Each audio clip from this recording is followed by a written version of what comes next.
we can't see the virus, so we have to be stay safe at home to protect us from virus and to protect our country. In a scale of a country like India, where I said that we are 1.3 billion people, 29 states and territories, nothing easy to manage.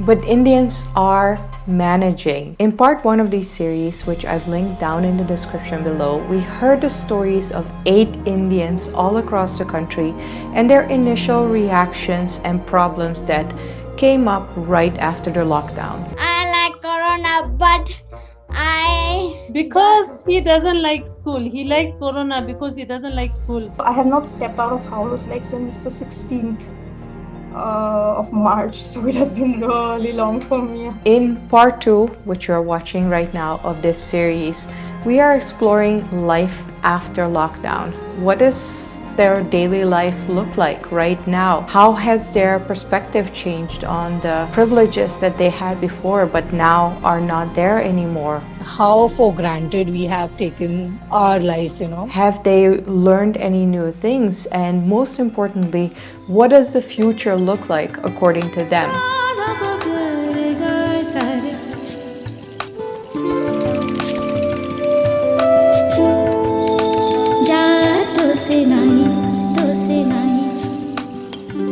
My life, it's transformed.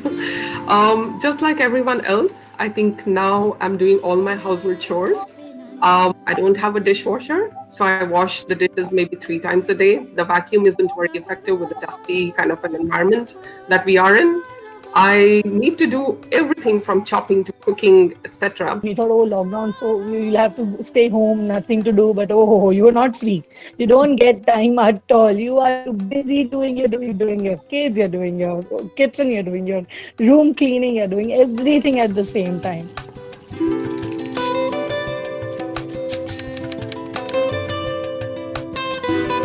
Yeah, the lockdown sort of allowing me to also enjoy things at home, because usually if I go to work, I can come back late. There's been a drastic change. Previously, I used to wake up at 6 and my college starts from 7 to like 7 p.m. I come back home. So after coming back home, I basically have nothing, no time left to do anything. And since 3 weeks, I've been having a lot of time to catch up on everything. It's a bit spacious, so we can roam around my mother's place. All the things that I'd kept aside for a long time, procrastinated on, or prioritized much lower, I have a lot of time for that, and I'm enjoying that part of it.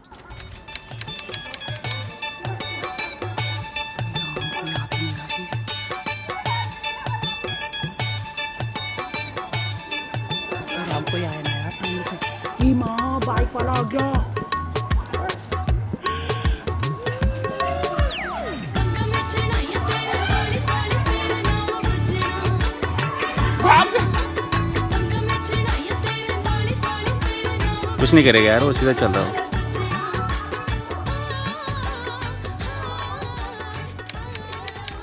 Most surprising thing was how for granted we have taken our life, our freedom, our life, the things that we do on a daily basis. We never thought that this can be taken away from us. It's my son that my heart goes out to. He's in Netherlands studying alone, caught up in a room. And I think it's really tough for him because there is no contact with anyone. It's almost like he's in solitary confinement. My mom lives right opposite to me, okay? So yesterday she came on the terrace and she called me. She's like, can you wave your hand outside so that I can see you? So, because I cannot go to her, I cannot meet her. Oh my God, I saw my mom. It was such a, huge, relaxation. She could only see my hand, but I could see her.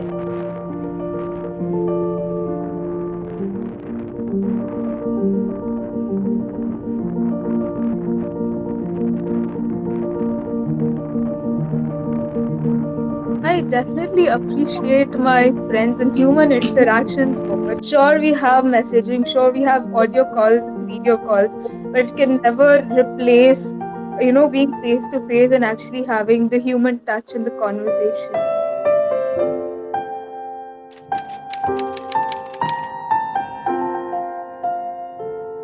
everyday routine has come to a standstill. Like I do not have to go to coaching classes every day and shoot in the weekends or so.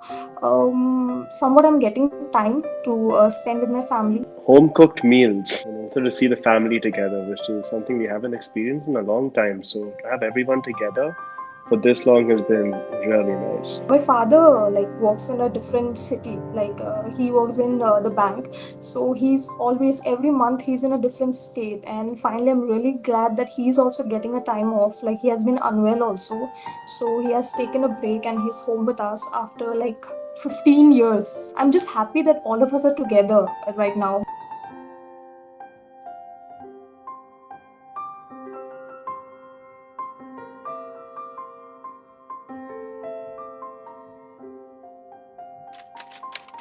Here, people are not allowed to step out. Yeah, you're supposed to stay indoors. Cops are actually seizing people's vehicles if they're out there. The shops are actually being encouraged to put signs like circles, draw the circles outside the shop so that people maintain the distance. 2 shops were already fined for not doing this. Grocery stores like supermarkets, etc., we're required to use a mask. Otherwise, we are not allowed inside for the shopping. And they're only allowing around 3 to 4 people at once to shop. The place where I stay, it's in the main road and it's a very chaotic place. And I had to step out once, because the delivery thing is not working out here.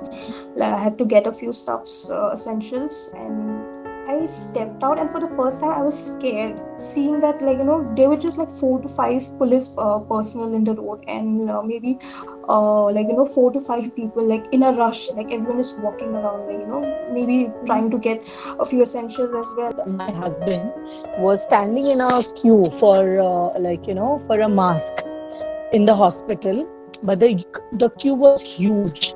And we were in an urgent situation because my daughter was admitted in the hospital, and just to get her one test done, we had to shift to other hospital. My husband asked the person on the first, who was standing right in the front, that if he could just buy one mask for him, because he had a mask, I did not have a mask. So 2-3 people were objecting, and they were a little bit skeptical that no, even we are standing for that, no, you cannot get it. But then my husband was like, hey, actually my daughter is in the hospital and I'm getting really late, we need to take her to another hospital for a test. And that 80-year-old lady, she was not a young person that age, and she bombarded everybody.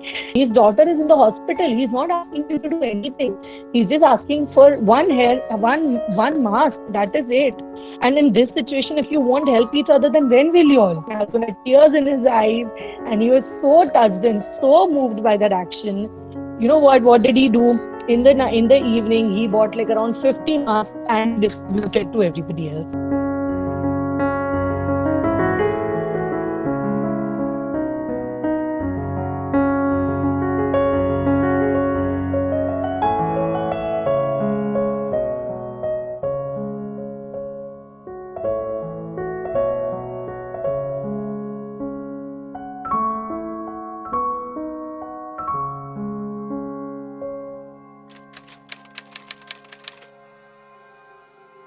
Because of the lockdown, we are here without any vegetable. Since winter, since December. Winter is also the same thing, and now again. It got better with little bit stores started opening.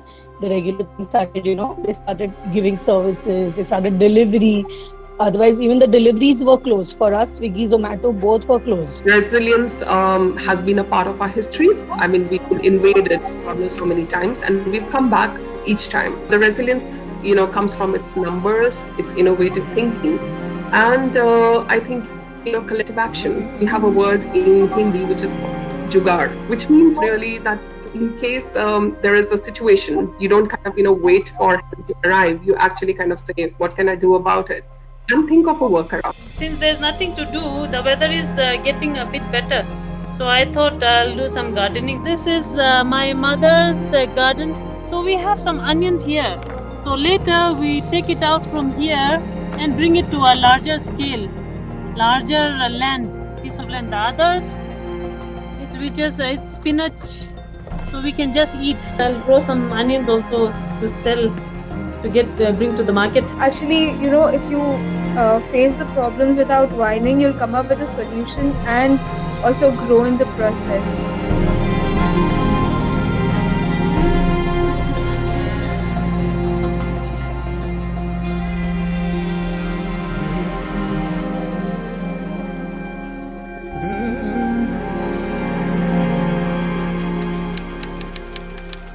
Business has been running, I mean, at least for the media agencies, at least the line of work that I come from, work is going as normal, except for the fact that, we're working remotely, but we're able to still do the same work at the same pace. It hasn't really been affected, which goes to show that we don't necessarily need to come into office to work. Now that rather than a CEO or a COO implementing change, I think the virus has implemented the change for us. On the work front, everything's changed considerably. Travel and tourism, as you would know, is one of the first industries to get hit.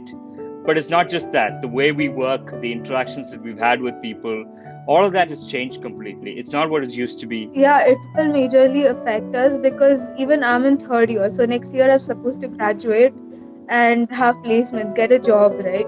So I think that is gonna affect a lot of graduates. Even 2020 graduates, people would not be looking for jobs. I think what India could do is maybe look for the need right now, because with every situation there arises a new demand and a new need in the society. I think there are a lot of misgivings that we've had that kept pushing us to keep status quo, and they have just changed completely. Whether it's remote working, flexible timing, better work-life balance, these are things that we've been talking about for a very long time. It's kind of like a self-isolated remote corporate retreat where we're reevaluating our business from a larger perspective and rethinking everything from scratch. How do we build a new foundation to start looking at business completely differently? Coming back to the, Icon platform that we have, I think, it's a living proof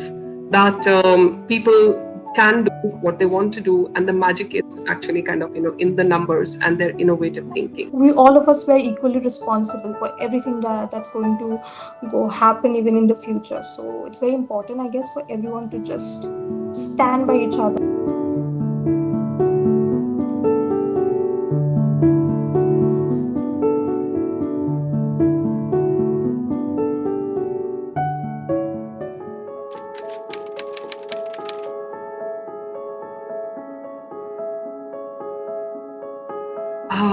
The dark side. It does bring out the best in most of us. It does bring out the worst in some of us. I know that people don't have much to do, and I know that people have time on their hands, but it's sad that they're using that time to create a lot of fake information. And I hope that now that we have the time, we are able to take the effort to verify messages before forwarding them. I hope that the media takes the effort to show that this is right, this is wrong. And I just feel that it shouldn't be so easy to put other people's lives at risk. Do not fall for messages that you're getting on WhatsApp. Please learn the art of verifying news. We have enough and more people who are working on that to debunk a lot of things that come out. Stop false news from going around, because with all of that, it's creating more panic, and we do not need that right now. We really have to be careful with our health and what we do. We have to be very considerate of, not just about us, but of everyone who is around us. Be informed and well informed, and stay away from fake news and spreading it as well, because that creates a lot of chaos. Just a split second, anything can happen. So I think it's our duty right now as the citizens to kind of support the government, because they cannot do anything on their own. We have to be with them right now. So even if you're being an ass, there are people to remind you that this is not the time to be one right now.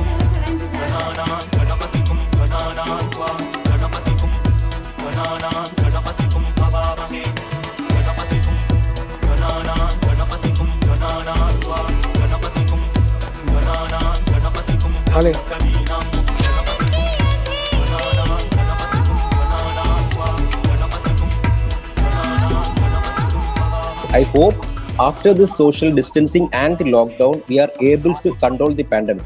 If it happens so, the experience we got during this crisis period will help us in the future. We are mobilizing so many health resources, including additional labor force, additional ventilators, additional equipments, additional diagnostic methods.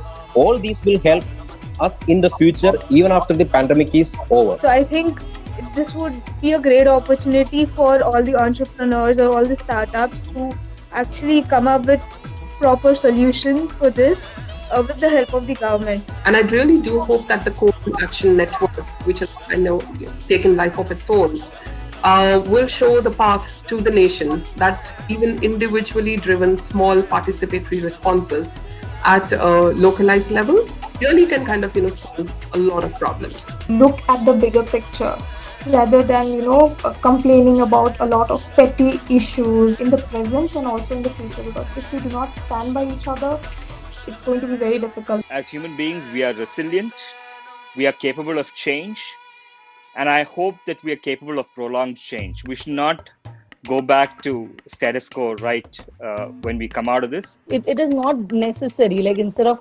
working 7 days or 6 days a week, let's work for 4 or 5 days a week. At least give a break to a lot of things, like the trains, the cars, the buses, and everything that is affecting the nature at the end of the day. The pollution, the noise pollution, the air pollution, water pollution. People will learn to be a bit slow and not to be too much into the materialistic or like that. I think in that way people will think of God more, because if nature is against us, then I think nothing can overcome it. And also value the things that we have, like resources. So one, for example, would be like the helpers that come to do the work at home.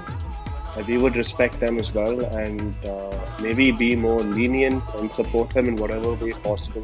And I hope that we can take this time. We can take not just this time, but throughout moving forward, we can take the time to pause regularly and reevaluate our well-being, both physical and mental. It'll be strange, once everything is over, I'll be stepping out, I'll just feel like an alien maybe, but it's okay.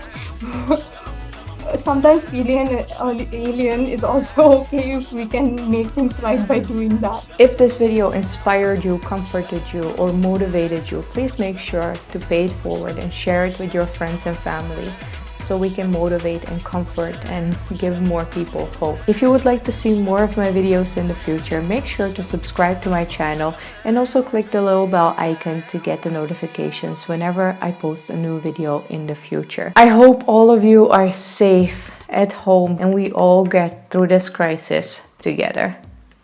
Jai Hind.